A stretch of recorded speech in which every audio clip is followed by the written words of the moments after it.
Les amis, bienvenue dans une nouvelle vidéo. C'est Philippe de la chaîne Investir pour être libre. Donc, nous allons faire le bilan de ce mois-ci. Donc, on voit qu'en ce moment, le DAX, donc nous sommes le jeudi 26. Donc, le DAX, pour l'instant, il a fini autour des 23 767,96 à plus 0,18%. Sur 5 jours, il est monté de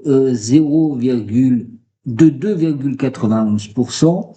Le FTSE, donc pareil, là, il a fini en légère hausse de 0,02%. Sur 5 jours, il a fait 1,74%. Et sur le mois, bien sûr, il a augmenté de 0,42%. Le CAC 40 national, donc notre CAC 40 national, il est à 8099,47. Il a fait plus 0,030, bon, 38.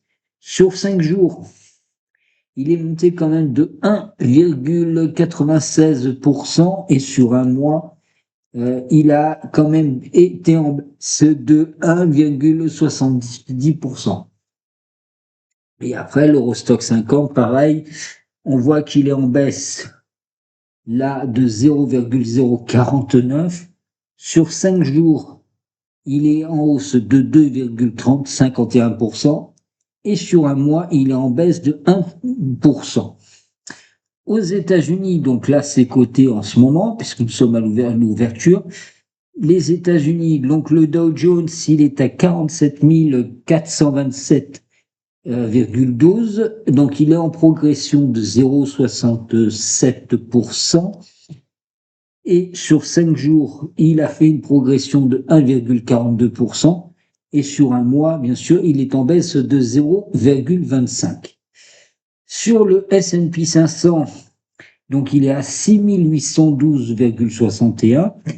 Là où sur 5 jours, il a fait plus 0,69%. Et tu vois qu'il y a une petite baisse et ça remonte là. Et sur un mois, bien sûr, il est en baisse de 0,91%. Le Nasdaq Composite, donc là, il est à 23 214,69. Sur 5 jours, il est en hausse de 0,41 et sur un mois, il est en baisse de 1,79%. Donc, et on va voir que depuis le début sur un an, il est en petite hausse quand même de 21%. Alors, les devises, l'Asie, bon, bien sûr, toujours en hausse. Là, rien à dire. Toutes les valeurs asiatiques sont en hausse. Et les devises, bien sûr, sont en baisse. L'euro-dollar est en baisse à 1,15,94. Pareil sur l'euro GB, c'est en baisse et tout ça. Donc maintenant, nous allons revenir sur quelque chose qui est important sur mon portefeuille. Donc on sait qu'aujourd'hui, il est valorisé à 107 378,12 et on va aller plus particulièrement, donc, comme là, je vais te parler du PEA, puisque là, j'ai fait un achat aujourd'hui. Donc là, c'est très important sur le PEA. Donc j'ai fait un achat, un ordre d'achat. Donc ce qu'on appelle sur les Air liquides, puisque à la fin de l'année, il faut en avoir au moins 10 pour pouvoir, si tu veux, passer au nominatif administré et avoir ce qu'on appelle un bonus de 2 actions dans les 2 ans. C'est comme ça se passe comme ça chez Air Liquide. Donc je le fais toujours avant le 1er décembre pour le passer de suite. Donc je vais te montrer comment ça se passe. Donc là, donc on va aller ici sur positionnement, mise au nominatif. Là, tu vas voir qu'ici, on a Air Liquide, où il y en a, hop, donc, tu en as 5 plus 15, donc il en faut 20, donc ça va me faire 2 actions gratuites. Là, je vais rajouter les 5 actions donc, que j'ai achetées là, entre aujourd'hui et hier. Donc, du coup, ça me fait passer au nominatif à 20 actions et j'aurai 2 actions gratuites supplémentaires. Alors, pour l'instant, tu vois qu'il est à 83 actions, puisque j'en ai eu 3 gratuites. Donc, l'année prochaine, normalement, je devrais en avoir 2 gratuitement. C'est toujours sur les années paires. Donc, on va avoir, en fait, la performance de ce PEA, donc, qui aujourd'hui est valorisé, hop, punaise. Alors, et qui est valorisé à 47 000, oh, punaise, pourquoi? Qu'est-ce qui se passe? Alors, le PEA qui est valorisé à 47 500,97 pour une mise de dépôt de 36 360,50. Donc, 47 500, il y a un peu plus de 11 000 euros de plus-value. Donc, moi, là, je suis content puisque je suis à 12,94, là où le CAC, il est à peine à 9,78. On va voir que la performance, en fait, sur ce mois est relative, puisque tu vois que sur un an, c'est monté, mais sur le mois, elle a été relative, elle est remontée, redescendue, et tu vois que c'est en train de repartir. On voit que les dividendes, c'est toujours les mêmes, on est à 1911,53, je pense qu'on est à la fin des dividendes, donc là, ce mois-ci, je pense plus en avoir. Et les mouvements, comme je t'ai dit, les ordres, donc sur ce mois-ci, les ordres, il y a eu beaucoup d'air liquide d'acheter. Pourquoi? Parce que ça me permet justement d'avoir mes 2 actions gratuites. Ensuite, nous allons voir le PEA, PME. Donc le PEA PME, toujours la même chose. Donc il est toujours valorisé à 1865,60. Toujours en petite baisse de 22,14%. On sait que j'ai acheté Villa 38. Donc ça va me donner d'ici 2 ans de l'argent. Et le reste, bien sûr, Coface et ABC Arbitrage. Alors, excuse-moi, là je fais beaucoup de bêtises. Sur l'ODR, donc ici l'ODR lui il est valorisé à 8077,36 et en début d'année, nous sommes en plus-value latente des 0,73. Il faut savoir qu'il n'y a que des actions américaines. Et ces actions américaines, il faut les convertir de dollars en euros. Et malheureusement, il y a une petite baisse. Donc, alors, on voit que l'or est en forte hausse depuis l'année. On voit que les valeurs Altria Group, pareil, montent. Toutes ces valeurs montent, sauf, bien sûr, les Walmart, bon, ça a baissé. Mais les valeurs, tout ce qui est lié à l'intelligence artificielle, AMQ, First Continental et Quantum Computing perdent de l'argent. Donc, c'est pour ça que je les ai vendus au profit d'acheter de l'or. Pourquoi? Parce que l'or, on le voit bien à 5000 dollars. Ça, c'est beaucoup de personnes qui le disent. Et ça monte. Voilà. Donc, pour l'instant, on est là. Ensuite, sur mon compte, justement, là, les valeurs bourse Visio ici, donc sur le compte titre. Ah merde.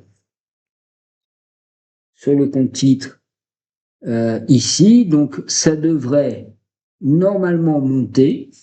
Alors, sur le compte titre, le compte espèces, donc on va voir qu'il y a eu beaucoup de virements, des achats, des virements, des alimentations, des dividendes, toujours les mêmes qui sont versés.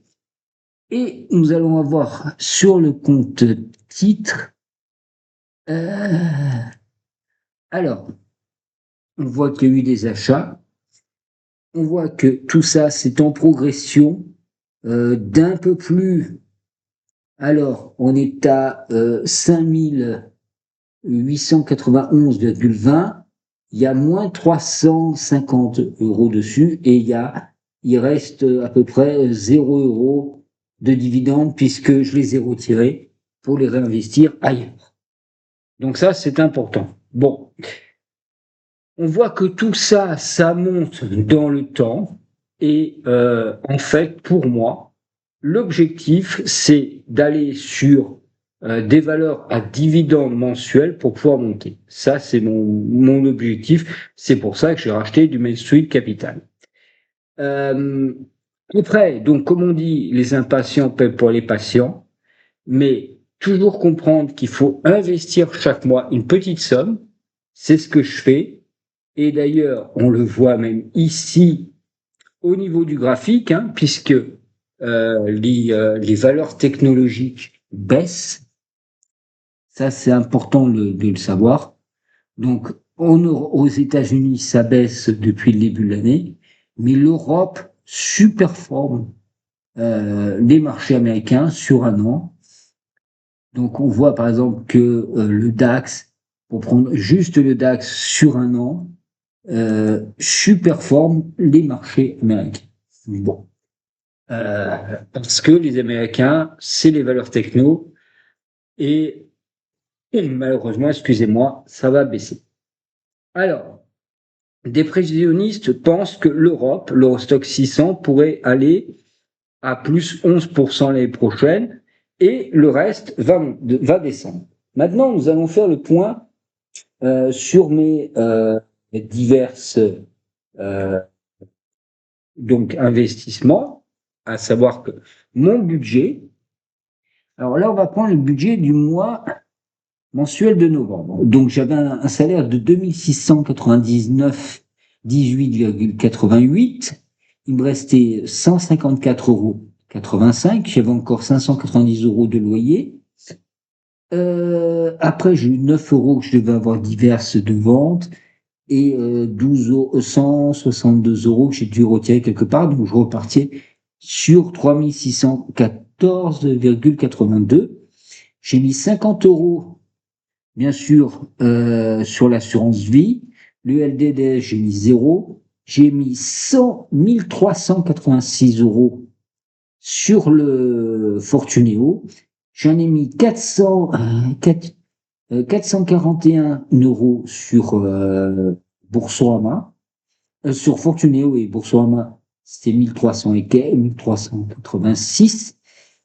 170 euros sur le Crédit Agricole, le CTO du Crédit Agricole, et bien sûr Luminaire 20,31 euros, 50 euros sur un contrat d'assurance vie. En fait, j'ai épargné pour 2114,31, donc c'est de dire un peu plus de 58,49%.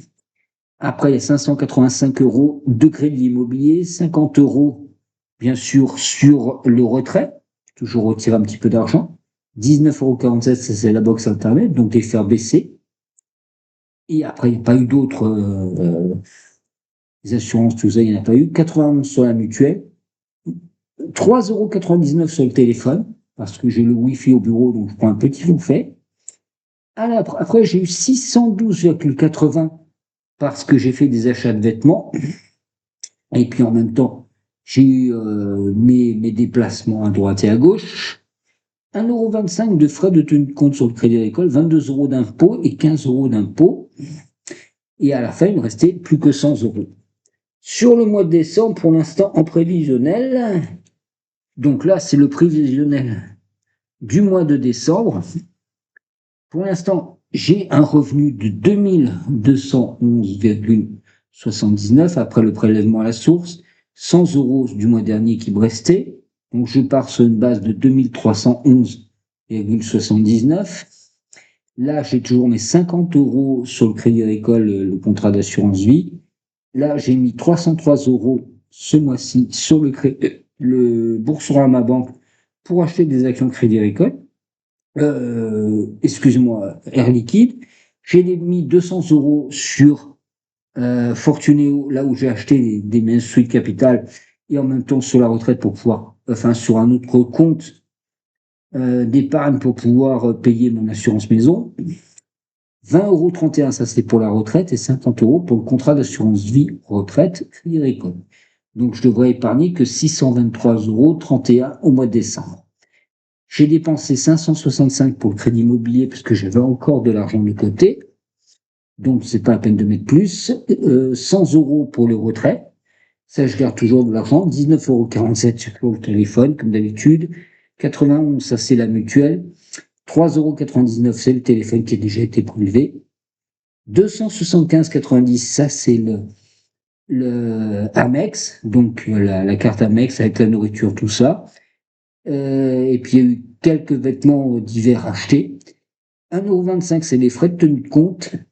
22 €, c'est toujours les impôts. 15 €, mais ça c'est du prévisionnel. Et normalement, il devrait me rester 594,87 €. Donc, il est important, à la moralité de tout ça, c'est de faire son budget chaque mois, de le suivre, et après, tout se passe bien.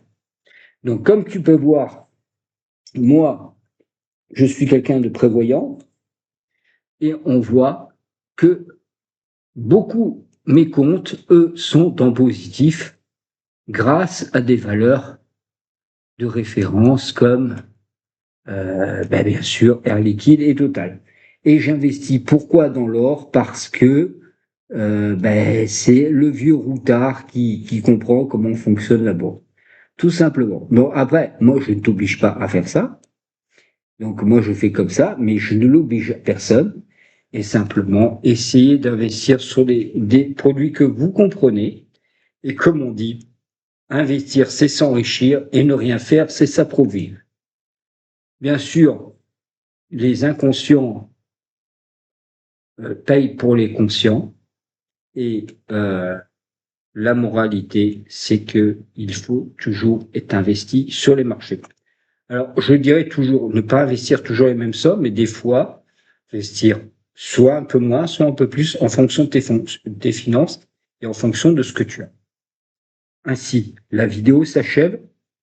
Je te souhaite un bon courage et à bientôt dans une nouvelle vidéo, et pense à t'abonner à la chaîne.